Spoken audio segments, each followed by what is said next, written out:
ഏ ഇതാരാ ശരു? എന്റെ അമ്മാവന്റെ മോനാ, ഇപ്പൊ വന്നിട്ടേ ഉള്ളൂ. ഏതമ്മാവന്റെ? ഞാൻ ഇവനെ കണ്ടിട്ടില്ല.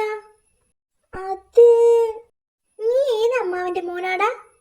ഞാൻ അമ്മാവന്റെ മോനല്ല, അച്ഛന്റെ അമ്മേന്റെ മോനാ. കുറെ അമ്മാവന്മാരുണ്ടെന്നേ, മൊത്തം കൺഫ്യൂഷനാ.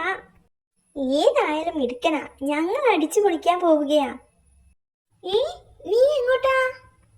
വടിയെടുക്കാൻ പോയതാ, അടിച്ചു പൊളിക്കണ്ടേ? ഹേ, അത് ഞാനൊരു ശൈലി പറഞ്ഞതാ, വിട്ടുകളാ. വിട്ടു കളഞ്ഞു. ഇതെന്താടോ ഇങ്ങനെ? താൻ നേരത്തെ പറഞ്ഞ തെറ്റാ, ഇവൻ അത്ര മിടുക്കനല്ല. ഇവനെ നല്ലവനാക്കാൻ ഞാൻ മുൻകൈ എടുക്കണമെന്ന് അമ്മ പറഞ്ഞു. ചേട്ടാ, ഇതിലേതാ ചേട്ടന്റെ മുൻകൈ? ഓ, നിന്നെ കൊണ്ട് ഞാൻ തോറ്റു. എന്നെ കൊണ്ടോ? ഏറ് കൊണ്ടതുപോലെയാണോ? നിന്നെ സഹിക്കാൻ പറ്റില്ല, പോടോ. നീ നിന്റെ പാട് നോക്കിപ്പോ. കാലിലൊരു പാടുണ്ട്, അത് നോക്കിയാ മതിയോ? ക്ഷമിക്കു ചേരൂ, അവൻ കുഞ്ഞല്ലേ. ചെറിയ പ്രശ്നങ്ങൾ കണ്ടാ ഒന്ന് കണ്ണടച്ചേക്കണം. എനിക്ക് വിശക്കുന്നു. ദേ അടുത്ത പ്രശ്നം.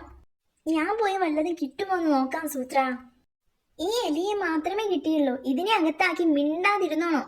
ഞങ്ങളൊന്ന് നടന്നിട്ട് വരാം.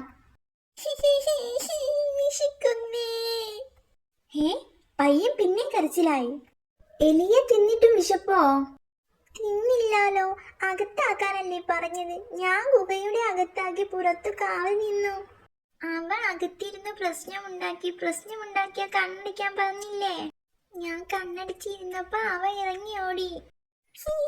വിശക്കുന്നേ.